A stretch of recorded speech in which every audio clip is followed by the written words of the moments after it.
العليم الحكيم. اللهم لك الحمد وإليك المشتكى وأنت المستعان، ولا حول ولا قوة إلا بالله العلي العظيم. أما بعد. Alhamdulillah, syukur dengan Allah Subhanahu wa Ta'ala, dengan kurniaan kasih sayang Allah, dengan kurniaan hidayah dan taufik Allah. Malam ini kita dapat sama-sama lagi dalam majlis kita, iaitu kita sambung bacaan kitab Hikam kita, matan yang ke-13. Mudah-mudahan apa yang kita ketahui ini tadi dapat membawa kita semakin hampir dengan Allah. Kita buat segala perkara dalam dunia ini tujuannya satu je, iaitu ilahi anta maksudi wa ridhaka matlubi. Itu je tujuan kita. Kita buat semua perkara dalam hidup ni, ilahi anta maksudi wa ridhaka matlubi. Kita buat kerana Allah dan kita nak dapat redha Allah. Bila Allah redha kita dalam dunia, Allah redha kita di akhirat, pastinya kita akan bahagia dunia akhirat. Bukan sekadar kita dapat bahagia di dunia dia, tapi kita akan dibahagiakan oleh Allah di yaumil akhirat. Ini yang kita mahukan dalam hidup ni. Sebab hidup ni, jika kita resah, hidup ni jika kita gelisah, kita tak dapat hakikat hidup itu sendiri. Tapi jika kita hidup dalam keadaan yang sakinah, dalam keadaan yang tenang, inilah yang dinamakan bila kita hidup bersama Allah, hidup bersama Sayyidina Rasulina Muhammad sallallahu alaihi wasallam. Maka baru kita dapat akan maqasid daripada hidup itu, iaitu apa yang ada pada kita dalam redha Allah, dunia yang ada pada kita dalam redha Allah, umur yang Allah bagi dalam redha Allah, segala usaha kita dalam redha Allah, segala apa yang kita buat dalam redha Allah. Masa itu kita takkan ada dalam fikiran kita apa orang kata. Kita tak akan memikirkan tentang apa pendapat orang lain. Yang kita fikirkan apa kata Allah atas kita.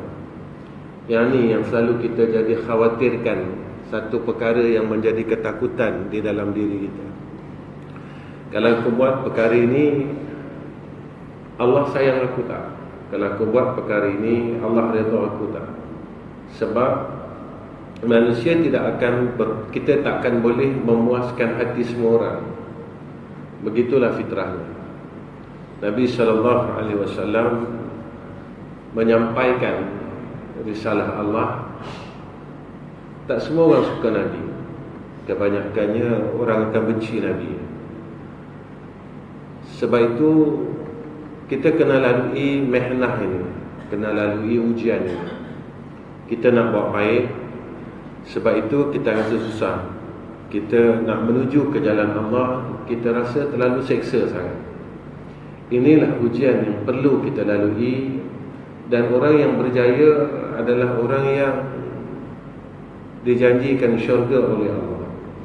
Kita nak sebut nama Allah, kita nak berzikir kepada Allah, macam-macam yang datang. Kita nak hidupkan hati kita dengan zikrullah. Kita nak pacu hati kita dengan zikrullah. Kita nak pandu hati kita dengan zikrullah.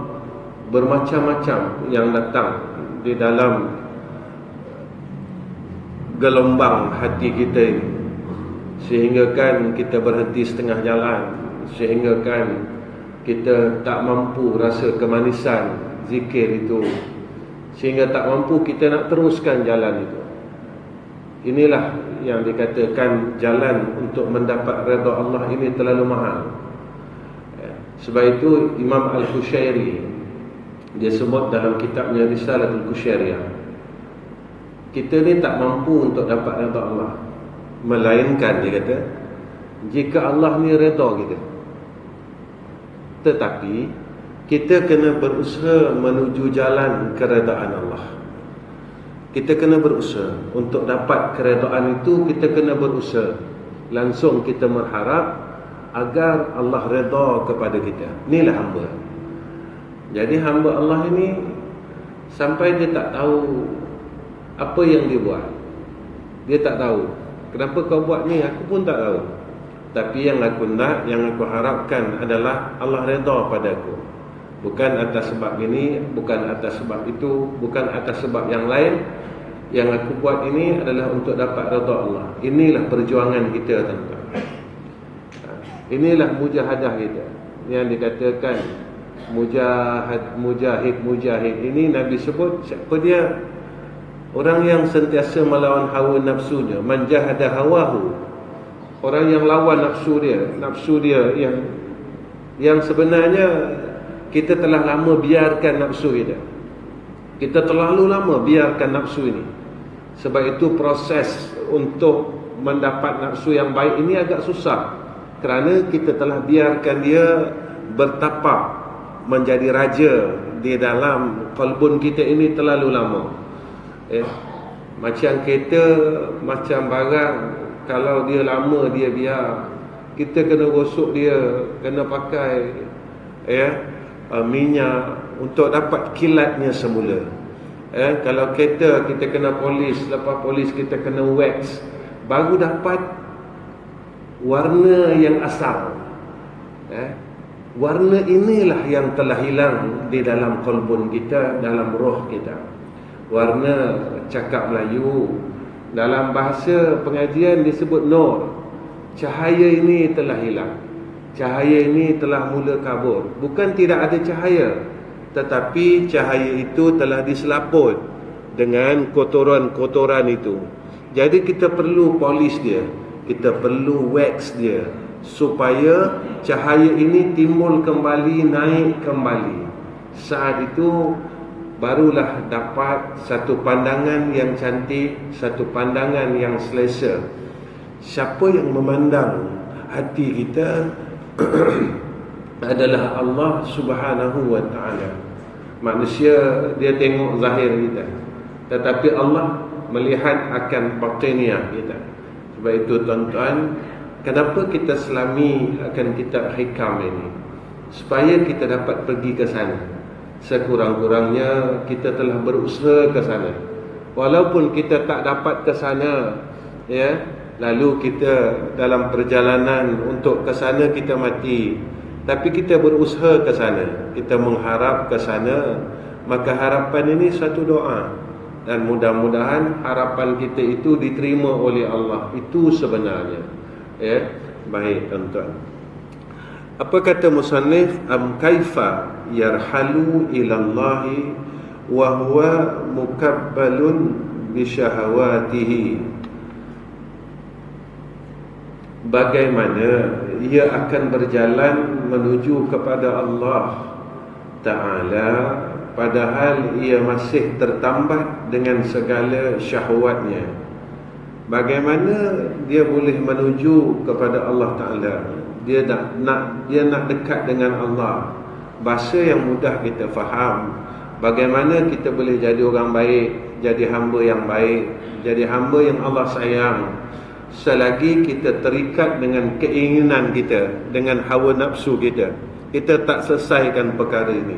Kenapa tuan-tuan? Sebab nafsu ni, syahwat ni, dia halang kita. Nafsu kita bukan nafsu yang baik. Nafsu kita masih lagi di peringkat nafsu yang ammarah, nafsu yang masih ada sifat mazmumah di dalamnya, nafsu yang masih ada pemarah, nafsu yang masih ada tak puas hati dengan orang.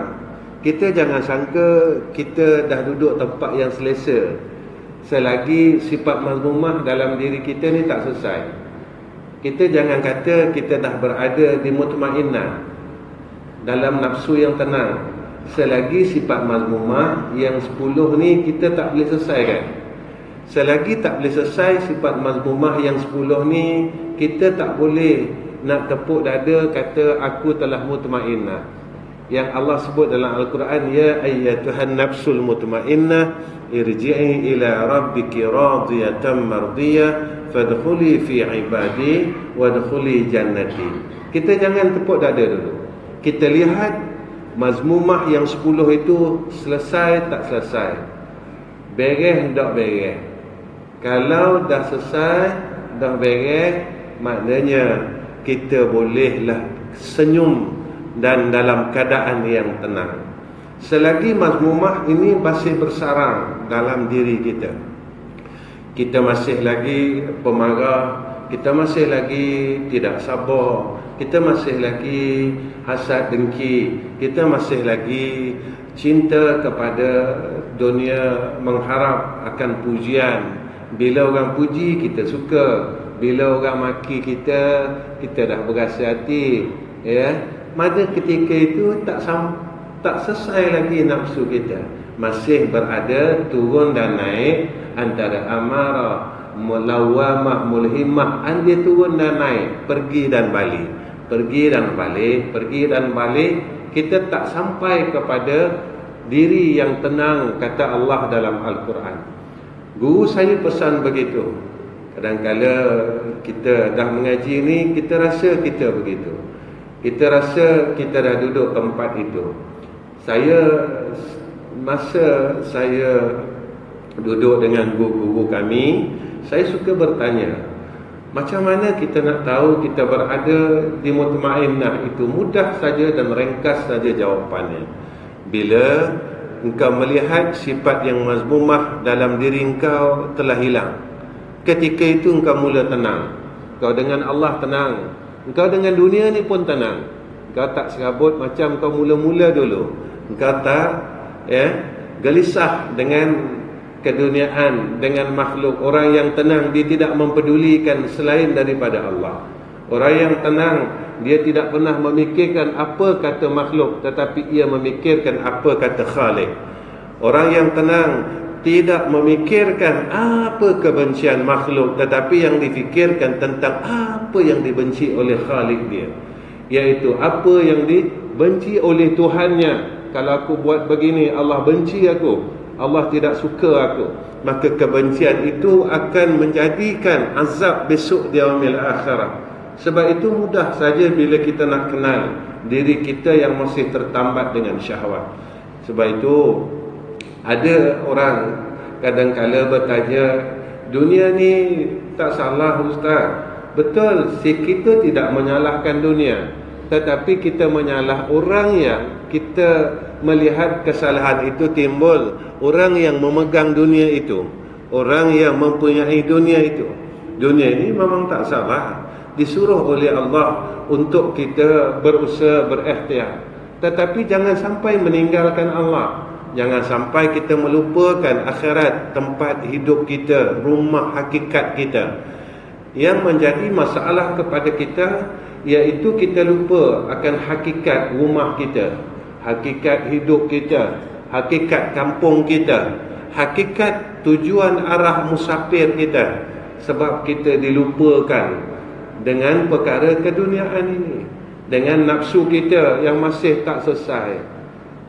Sebab itu jika kita dapat menyelesaikan sifat mazmumah dan kita hiaskan diri kita dengan mahmudah, kita mula jadi orang yang baik pada sisi Allah. Pembahasan yang paling mudah nak faham macam inilah. Jika kita nak tepuk dada aku mutmainnah, kita dah mula tinggal semua benda jahat. Yang itu saja. Kita dah tak benci orang, kita dah tak marah dengan orang, kita boleh maafkan salah orang. Ini semua mazmumah, tuan-tuan. Dan inilah mahmudah. Dan sifat-sifat mahmudah ni yang disebut oleh Allah dalam Al-Quran, sifat ahli syurga. Ini janjinya. Betul apa yang disebutkan kepada kita perkara itu semua betul. Cuma kita tidak mahu sebenarnya berada di syurga dengan kedegilan nafsu kita. Ya, jalan syurga begini ditunjuk oleh Allah, tapi kita ini degil. Aku tetap nak masuk neraka dulu sebelum aku masuk syurga. Kerana apa? Kerana kita tak mau tinggalkan kejahatan itu. Kita tak mau tinggalkan membenci orang lain. Kita tak mau tinggal menyakiti akan orang lain.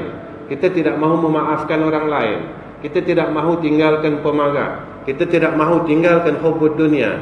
Kita tidak mahu tinggalkan cinta akan pujian manusia, cinta akan pangkat dan sebagainya.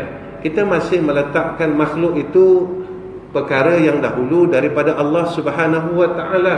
Bermakna kita orang yang degil kerana apa yang Allah sebut ini dalam Al-Quran, tetapi kita tidak mahu mengikut jalan yang Allah telah tunjukkan kepada kita.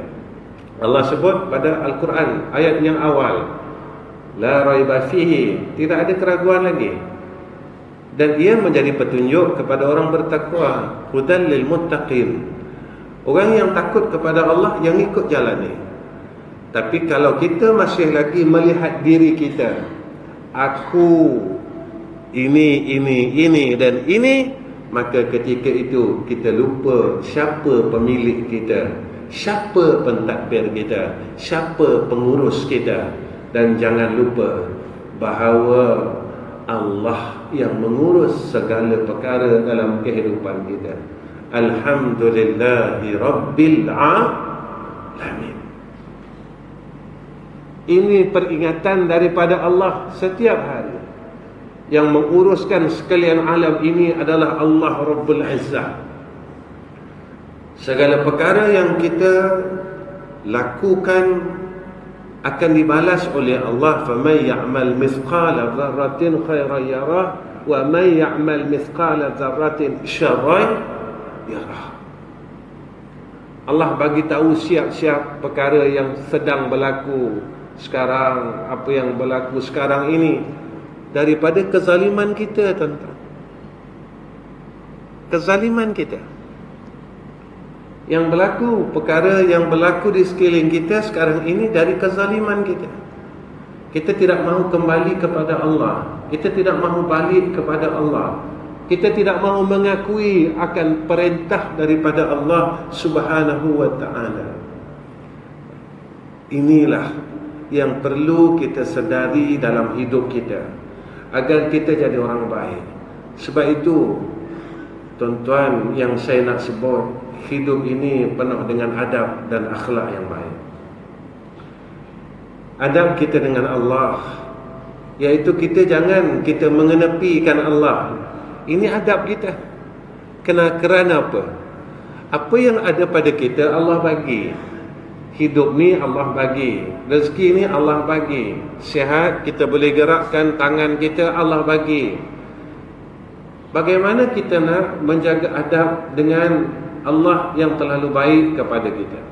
Kita ada adab dengan orang, ya, sebab Nabi ajar adab itu. Bila dengan orang yang lebih muda daripada kita, adab dia Nabi suruh kita sayang mereka. Bila dengan orang yang lebih tua, Nabi suruh menghormati mereka. Jaga adab, tuan-tuan. Sebab itu ketika perkara yang disuruh oleh Allah dan Rasul kita tinggalkan, saat itu ia satu kezaliman, kerana dia perintah. Waktu itulah apabila kita terlalu berbuat zalim, maka janji Allah kepada orang yang berbuat zalim ini, Allah akan turunkan bala, bencana, azab dan sebagainya.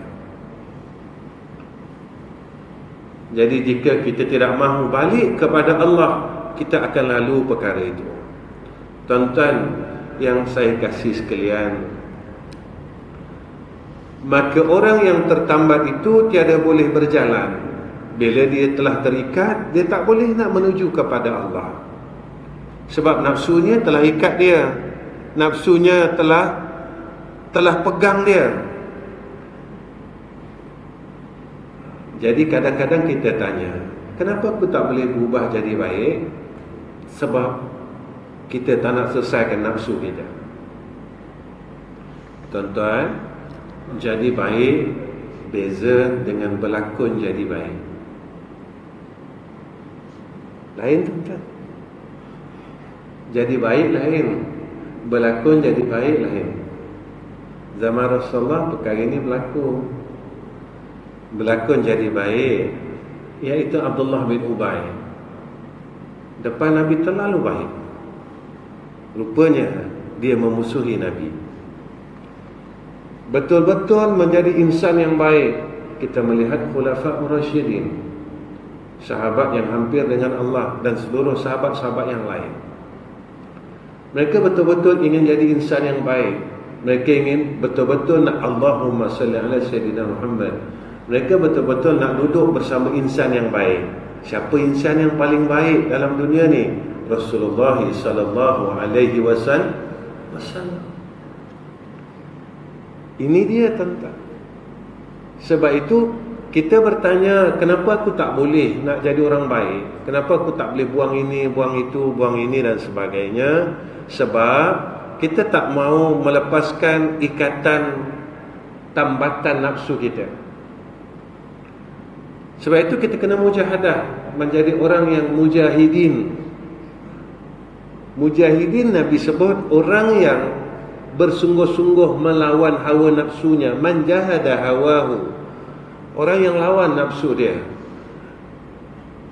Kalau kita tuan-tuan tidak bersungguh-sungguh, bermakna kita menolak akan rahmat daripada Allah Subhanahu wa ta'ala. Sebab peluang itu ada pada kita. Peluang itu ada pada kita. Kenapa kita tidak mau ambil peluang itu? Nanti Allah akan tanya peluang yang Allah telah berikan kepada kita, tetapi kita tidak mahu ambil peluang itu. Dia jangan sampai Allah tanya tuan-tuan besok dekat akhirat. Masa dah tak lama dah. Saya selalu sebut masa dah tak lama. Masa dah tak lama. Masa dah tak lama. Saya selalu sebut ni. Tuan-tuan tengok, tuan-tuan jangan tengok majlis ilmu. Tuan-tuan tengok kesan daripada majlis ilmu. Tuan-tuan jangan tengok banyaknya belajar.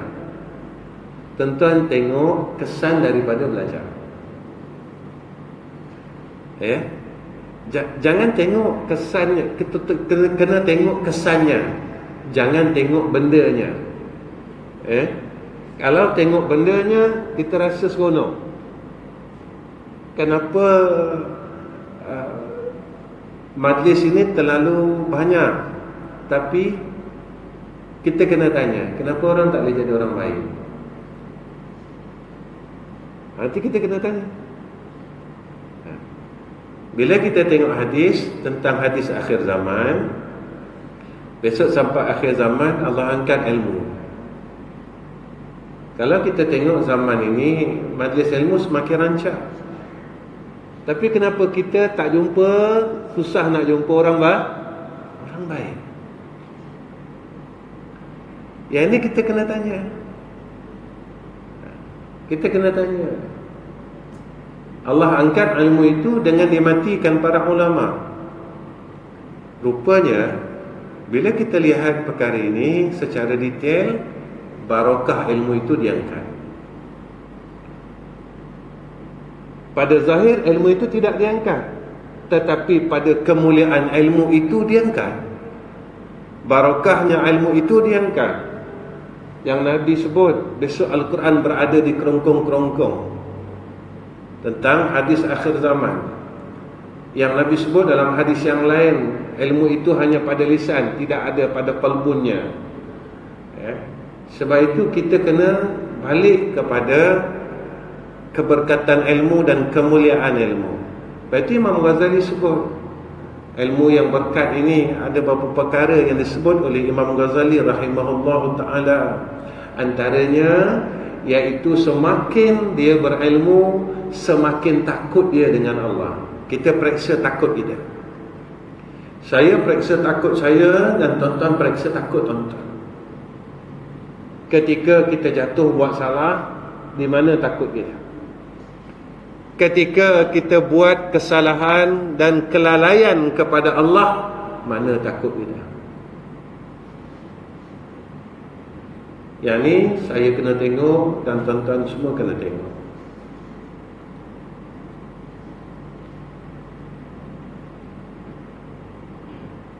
tiada boleh kembali kepada Allah Ta'ala daripada pertambatan syahwatnya. Sesungguhnya ia tiadalah dapat berjalan daripada alam tabiatnya kepada hadrah hak Allah Ta'ala. Dia tak boleh jadi orang yang baik. Dia tak boleh nak menuju ke hadrah Allah Subhanahu wa Ta'ala, sebab kita masih tertambat dengan ikatan nafsu. Tentang bahayanya tertambat dengan ikatan nafsu ini, kita tidak menemui rasa terhubung dengan Allah. Yang ni bahayanya. Ketika kita masih tertambat dengan nafsu, tak mau kita lepaskan ikatan itu, kita tidak akan berjumpa hubungan rasa terhubung kita dengan Allah. Kita tak rasa yang tak. Rasa itu tidak akan dikurniakan oleh Allah kepada kita. Yang ni paling kita takut, tuan-tuan.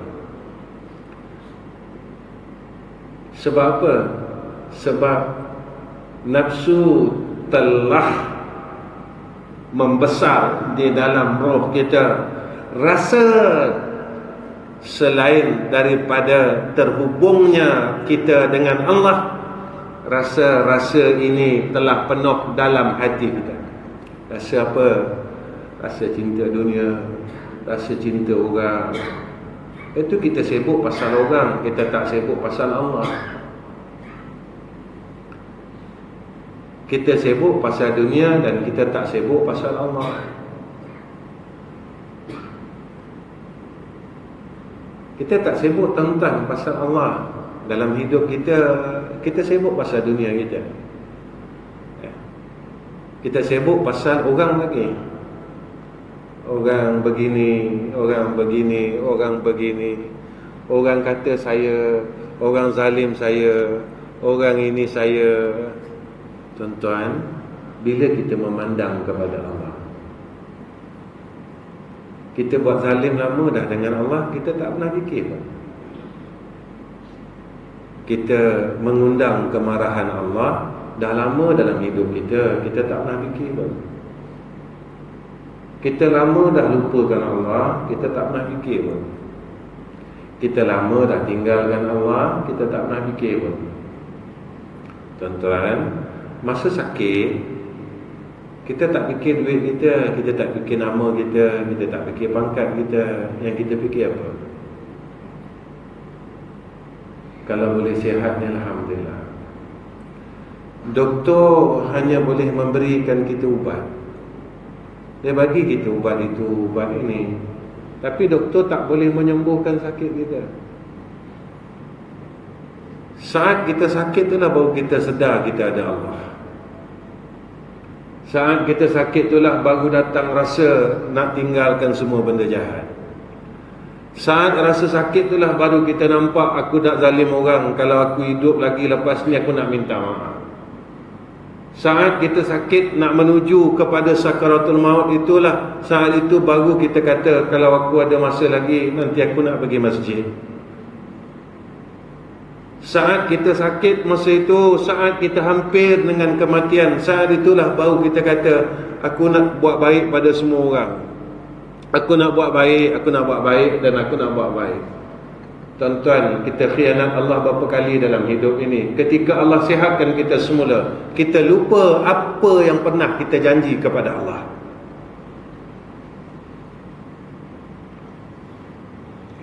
Allah bagi kita sihat semula, kita lupa janji kita. Masa kita terbaring di atas katil dulu, kita lupa setiap janji-janji kita yang telah kita lafazkan bersallahu, bersendiri dengan Allah saat kita sedang kesakitan. Kita lupa janji itu semua. Kita khianat Allah Ta'ala, tuan-tuan. Tuan-tuan, yang kita khianat ini adalah Allah Rabbul Jalal. yang kita permainkan perkataan ini adalah Allah Rabbul Jalal. Kita permainkan Allah tanpa kita sedar. Dan setiap perkataan itu masih lagi segar dalam catatan malaikat. Masih segar tuan-tuan, dicatat oleh malaikat setiap perkataan-perkataan itu. Betul kata Allah dalam Al-Baqarah, yukhadi'una Allah walladzina amanu wa ma yakhda'una illa anfusahum wa ma yash'urun. Perkara ini menjadi ketakutan dalam hati sanubari orang yang beriman sebenarnya. Tuan-tuan,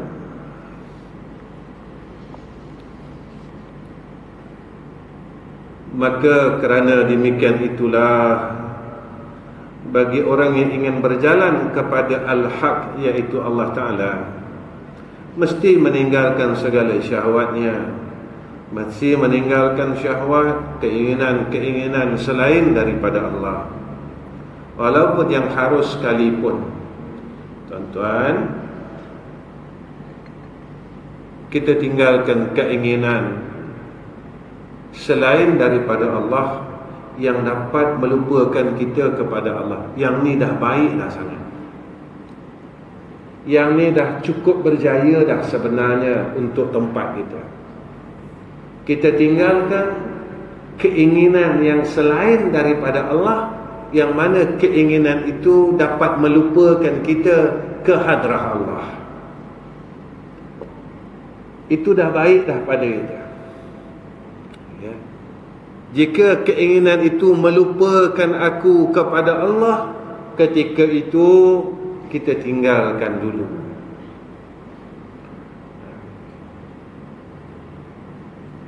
Ini sebenarnya, tuan-tuan, saya nak sebut dekat sini, Allah ni terlalu baik dengan kita. Dia bagi kita peluang yang banyak, baik sangat. Hari ini kau gagal, beginilah tuan-tuan.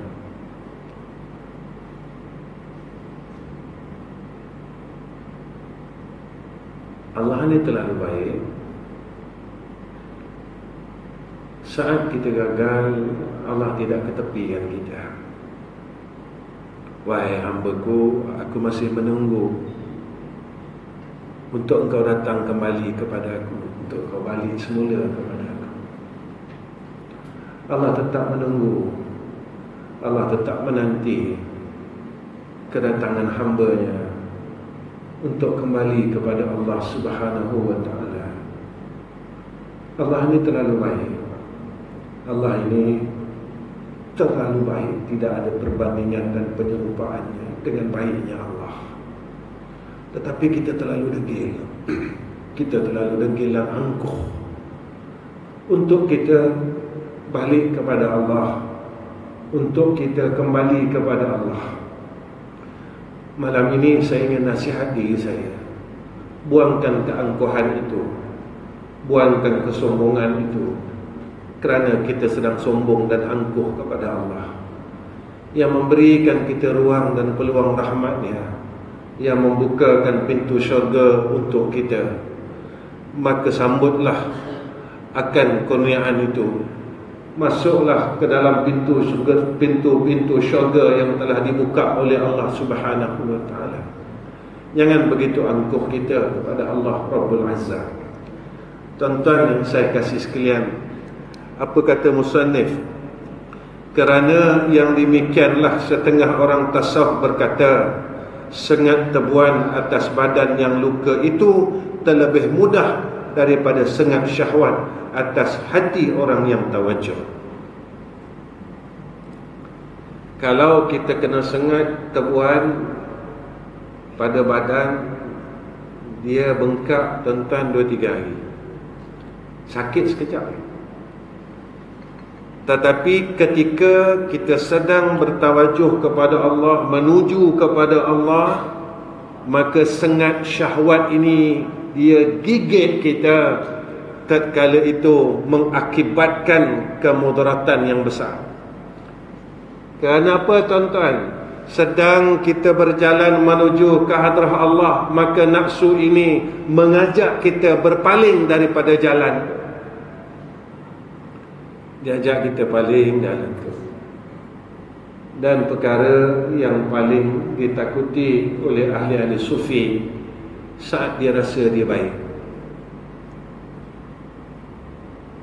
sedang dalam keadaan dia tawajuh kepada Allah, dia rasa dia baik, dia rasa dia dah berjaya, dia rasa, tuan-tuan, rasa ini yang memusnahkan kita.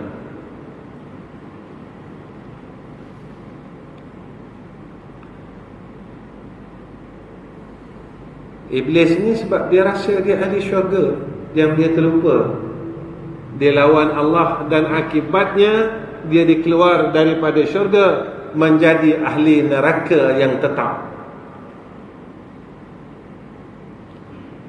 Itu jangan kita rasa dulu kita baik. Jangan kita rasa inilah gigitan-gigitan nafsu yang tidak mahu melepaskan kita untuk menuju kepada Allah Rabbul Izzah. Kita kena belajar ni, tuan-tuan. Ini bulan Maulid ni, banyakkan selawat. Guru saya cakap bulan Maulid ni, tuan-tuan, seolah-olah dia kata seolah-olah dia kata Nabi sedang menunggu engkau, wahai sekalian muridku, katanya. Guru saya cakap, wahai sekalian muridku, sampai saatnya bulan Maulid ini Nabi sedang menunggu akan kedatanganmu, kata dia. Banyak selawat, tuan-tuan. Habiskan bulan ini, penuhi hidup kita dalam bulan ini dengan berselawat kepada Rasulullah sallallahu alaihi wasallam. Apa alasan kita? Apa alasan kita untuk tidak berselawat kepada Sayyidina Rasul? Apakah saya dan tuan-tuan nak bagi alasan yang sama? Saya sibuk dengan kerja, saya sibuk cari duit, saya sibuk itu, saya sibuk dengan anak, saya sibuk dengan isteri, saya sibuk dengan cucu. Tuan-tuan, alasan itu telah lama kita gunakan. Alasan itu telah lama kita pakai daripada kita muda lagi. Sekarang kita sedang tua, kita sedang menuju ke alam barzakh. Jangan guna alasan itu lagi, tuan-tuan. Maka sedarlah bahawa itulah tali-tali nafsu yang sedang mengikat kita. Itulah gigitan-gigitan nafsu yang sedang menggigit kita, yang kita tidak sedar bahawa kita sedang dalam kemudaratan. Kalau tebuan ini gigit tangan kita, nampak bengkaknya. Sebab nampak itulah kita bergegas pergi kepada klinik dan hospital. Kita menemui doktor-doktornya. Dengan bengkak itulah kesannya datang, badan kita jadi demam dan sebagainya. Kita bersegera untuk kita pergi menemui doktor dan hospital, kerana apa yang ada dalam fikiran kita, aku akan mati. Tuan-tuan, ketika roh kita digigit, ketika roh kita ini diikat, apakah saya dan tuan-tuan tidak risau bahawa hati aku akan mati?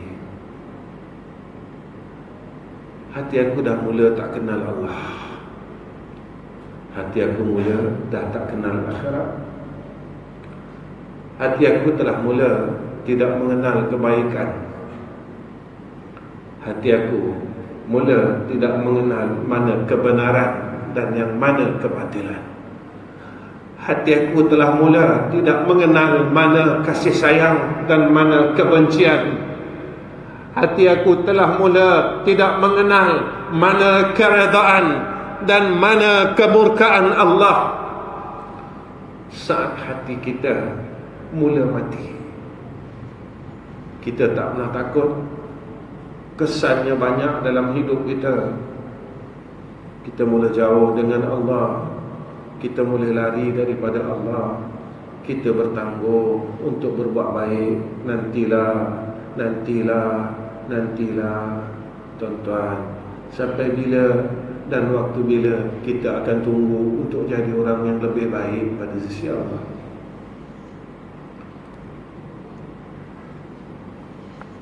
Am kaifa yatma'u ay yadkhula, Allahumma salli ala sayyidina Muhammad. Am kaifa yatma'u ay yadkhula hadrat Allah wa huwa lam yatatahhar min janabati ghafalatihi. Bagaimana ia loba untuk masuk ke hadrah Allah Ta'ala sedang dia belum bersuci daripada janabah kelalaian. Macam mana dia nak kembali kepada Allah, dia nak jadi orang baik, kalau dia tak bersihkan dirinya daripada kelalaian? Dia tak nak tinggalkan, dia tak nak berpisah dari perkara yang melalaikan dia. Macam mana dia nak Allahumma salli ala sayyidina Muhammad. Ya Allah, ya Rahman Rahim. Bagaimana seseorang itu hendak bersama Allah, hendak bersama Sayyidina Rasul, jika dia tidak mahu melepaskan perkara yang melalaikan dalam hidupnya? Dia tak nak bersihkan, dia tak nak cuci jiwanya. Tuan-tuan, saya tanya diri saya, tuan-tuan tanya diri tuan-tuan, bila hari terakhir kita sembahyang sunat taubat dalam hidup ini?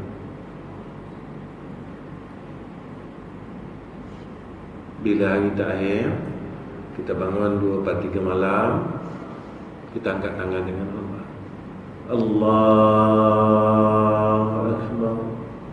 Ya Allah, saja aku sembahyang sunat taubat 2 rakaat kerana Allah.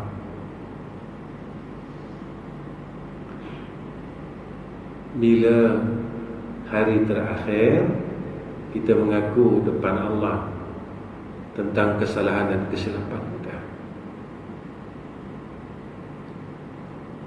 Jika telah lama dah kita tidak melakukan sembahyang sunat taubat, mengaku kesalahan kita kepada Allah, bermakna kita tidak mahu mengaku yang kita ni orang yang pernah buat silap dan orang yang sedang buat silap.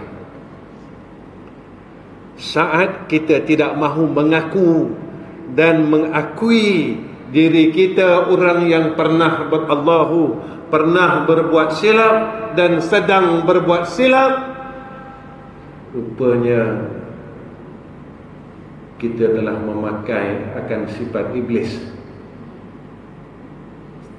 Sewaktu iblis ini dihalau daripada syurga Allah, dia tak pernah rasa dia silap. Dia masih kata yang silap itu Nabi Adam AS. Tuan-tuan, banyak benda yang kita kena perhatikan dalam hidup. Kadang-kala dengan sebab ilmu ni, kita rasa kita lebih baik daripada orang lain, sehingga kita masuk neraka dengan ilmu kita.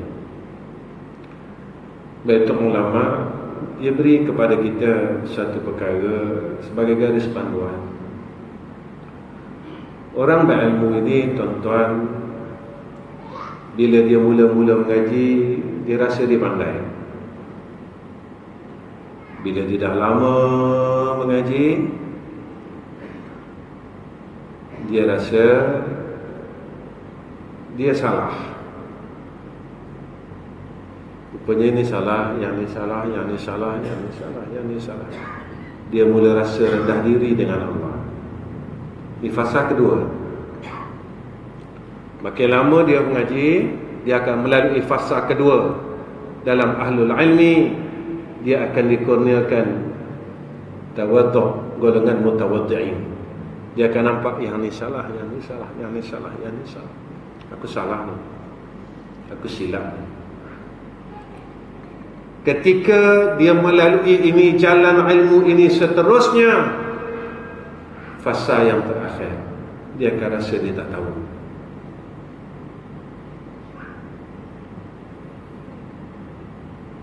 Dia tak tahu.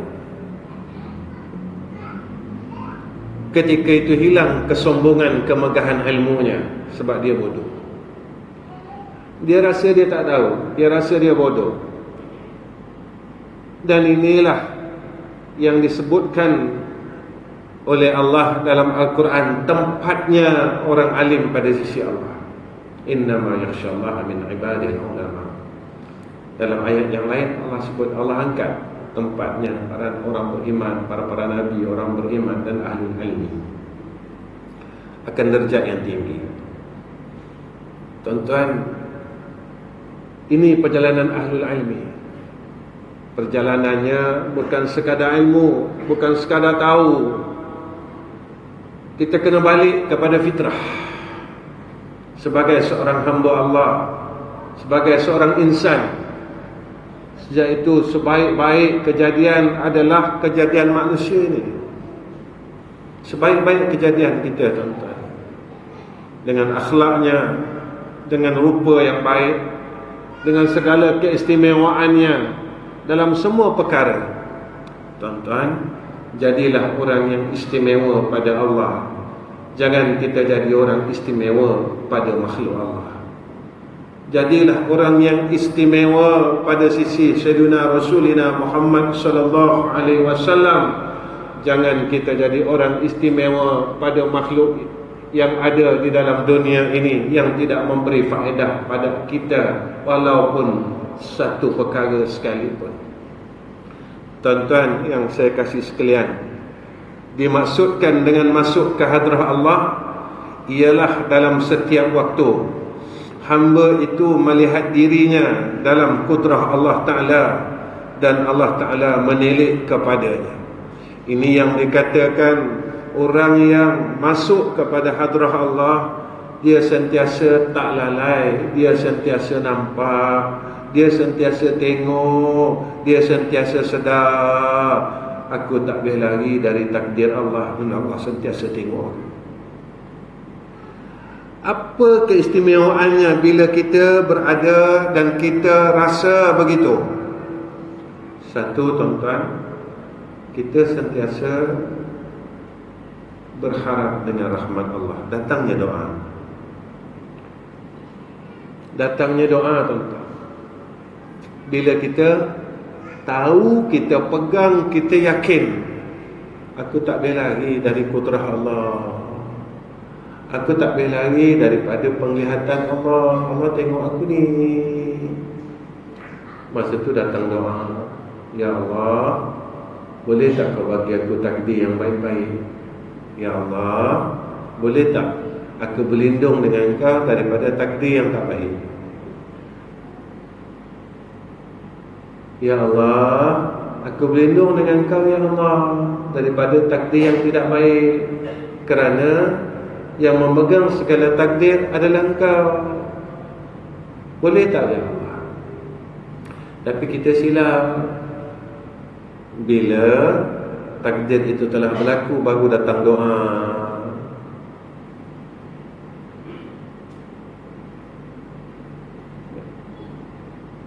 Doa dulu agar kita dipelihara, diubah oleh Allah daripada takdir yang tidak baik kepada takdir yang baik.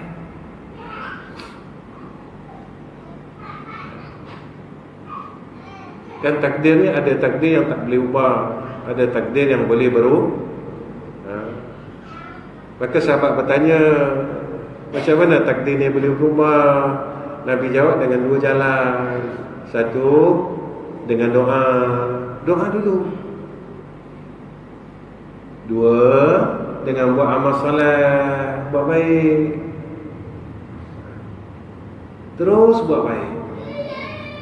Sebab janji Allah, orang yang berbuat amal soleh ini dalam rahmat. Ya.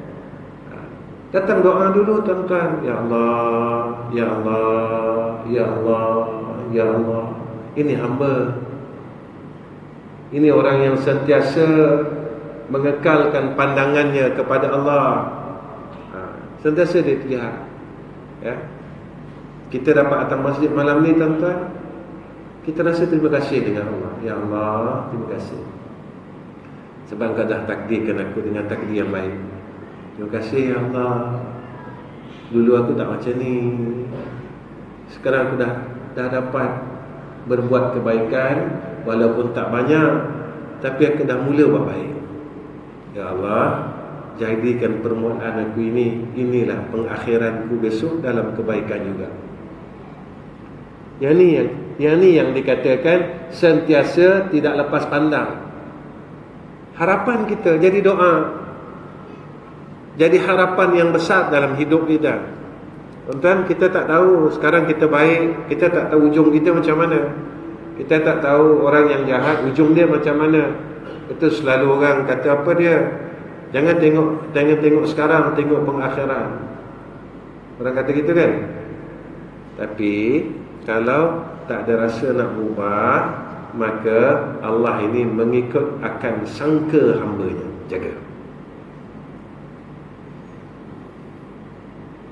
Dia dalam hadis qudsi kan, Allah mengikut akan sangka hamba-Nya.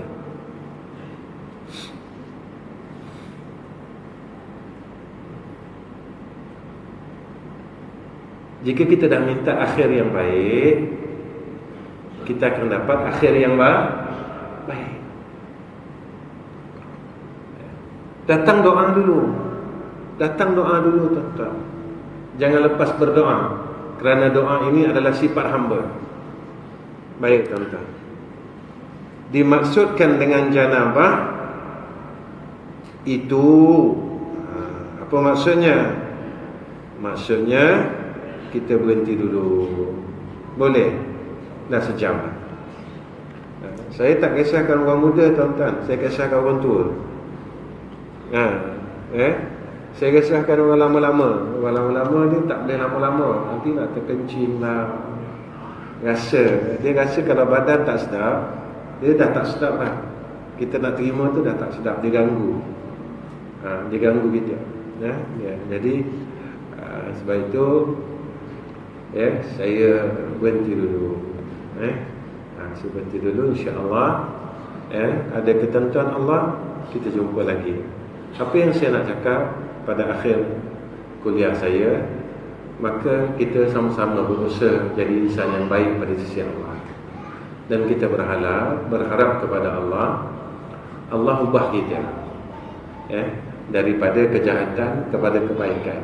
Daripada kebaikan yang kita buat, Allah ubah kita, Allah kurniakan kita yang lebih baik.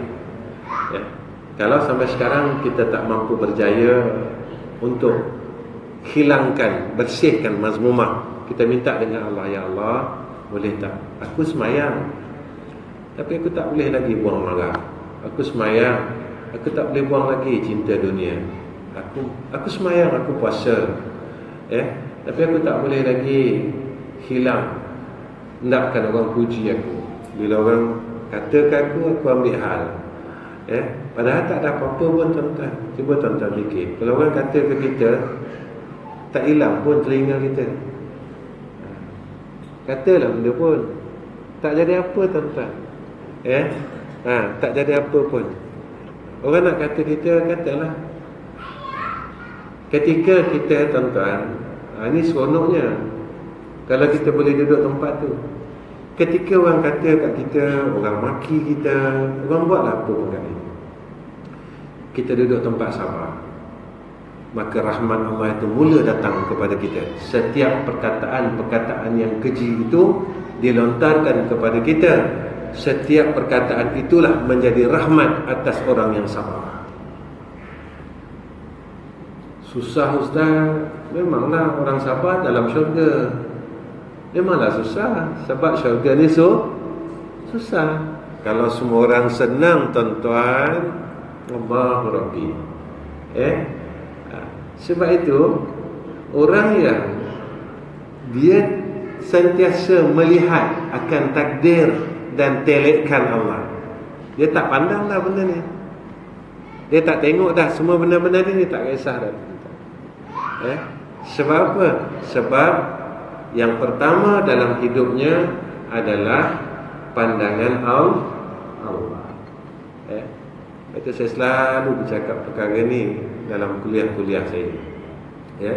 Dalam kuliah-kuliah saya, tuan-tuan, percayalah, jika tuan-tuan lalui perkara ini,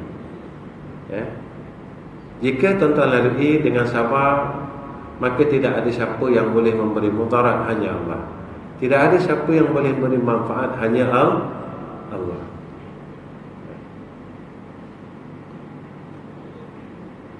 Saya kongsi sikitlah tuan-tuan pada akhir kuliah. Saya dengan almarhum ayah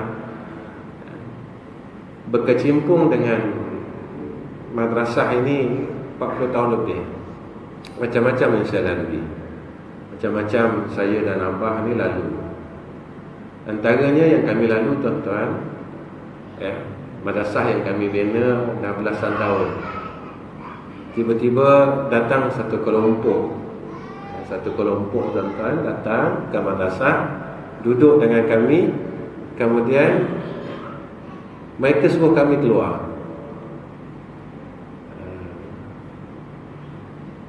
Kalau tuan-tuan rasa pelik tak? Tuan-tuan, rumah tu tuan-tuan buat, tuan-tuan lah tuan rumah tu. Tiba-tiba datang tetamu rumah tuan-tuan, datang tetamu minta duduk sebulan. Lepas sebulan dia duduk, dia kata, boleh tak tuan rumah keluar? Sebab tuan rumah tak sediakan makan tengah hari dengan kami. Tetamu yang datang ni bukan orang bodoh, tuan-tuan. Ni yang saya lalu. Mereka di kalangan ahli ilmu, mereka di kalangan orang yang berzikir. Ini yang saya lalu ni, tuan-tuan. Saya bukan reka cerita. Tapi itulah yang kami lalu. Tetapi apa yang saya lihat, tuan-tuan, ayah saya ni, dia tak pernah marah pun. Bila saya tanya kepada arwah abah, "Abah, apa abah nak buat?" Dia kata apa, tuan-tuan?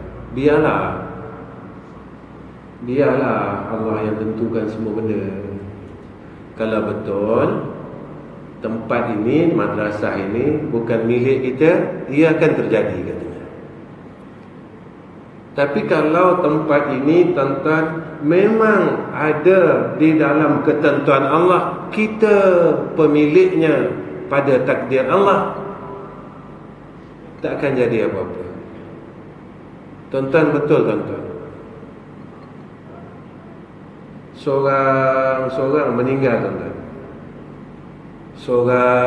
Seorang Allah ambil. Rupanya, tuan-tuan, kalau kita balas kejahatan orang lain, tak sakit mana sakit. Tapi kalau Allah balas, tidak siapa mampu menidakkan akan pembalasan daripada Allah. Ni yang saya belajar. Ni yang saya belajar, tuan-tuan, dalam hidup saya dengan guru saya yang pertama dalam hidup, iaitu arwah abah saya. Bila orang berbuat zalim kepada engkau, dialah. Kamu balas tak besar mana, kata dia. Tapi Allah yang balas kamu. Allah akan balas segala apa yang kamu tanggung. Cuma apa yang kamu nak buat? Satu, sabar. Dua, mohon pertolongan Allah.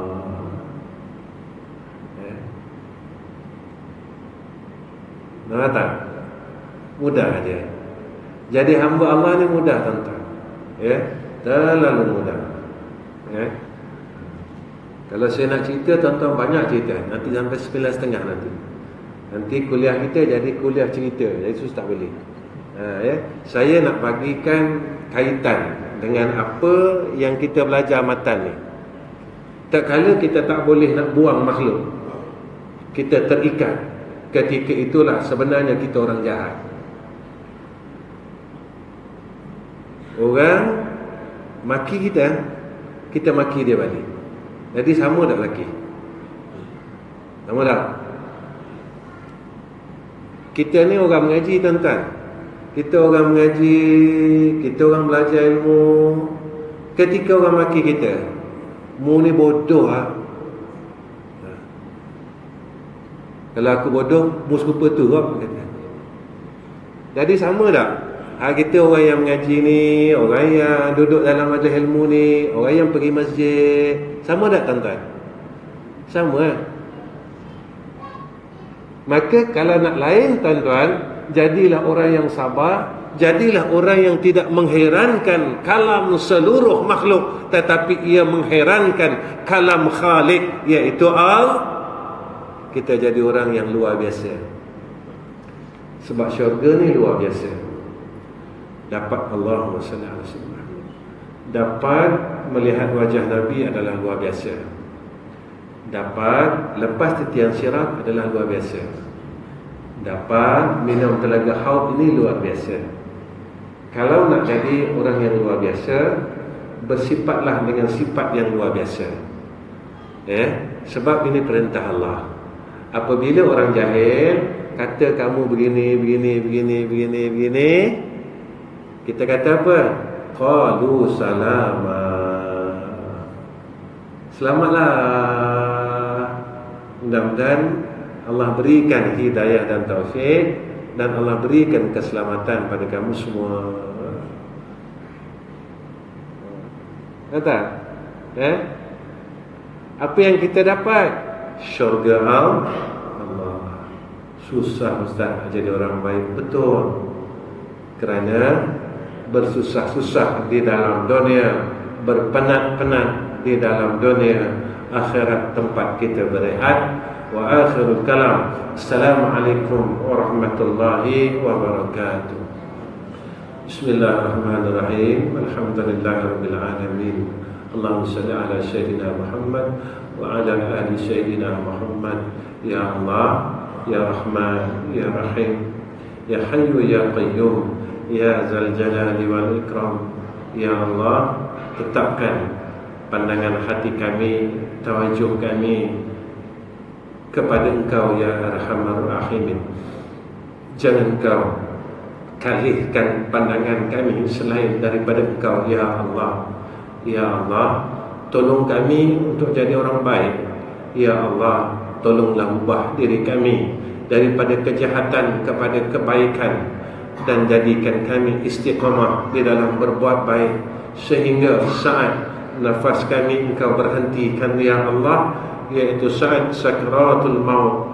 Ya Allah, ya Rahman, ya Rahim, kami mohon kehadratmu, jadikan perhimpunan kami pada malam ini menjadi asbab untuk kami dapat rahmat-Mu dan kasih sayang-Mu, dan kasih sayang Sayyidina Rasulina Muhammad sallallahu alaihi wasallam. Ya Arhamar Rahimin, Allahumma ighfir lana dzunubana wa liwalidina warhamhuma kama rabbayana saghira, wa li jami'il muslimina wal muslimat wal mu'minina wal mu'minat al-ahya'i minhum wal amwat. Wa sallallahu ala sayyidina Muhammad wa ala ali sayyidina Muhammad walhamdulillahi rabbil alamin.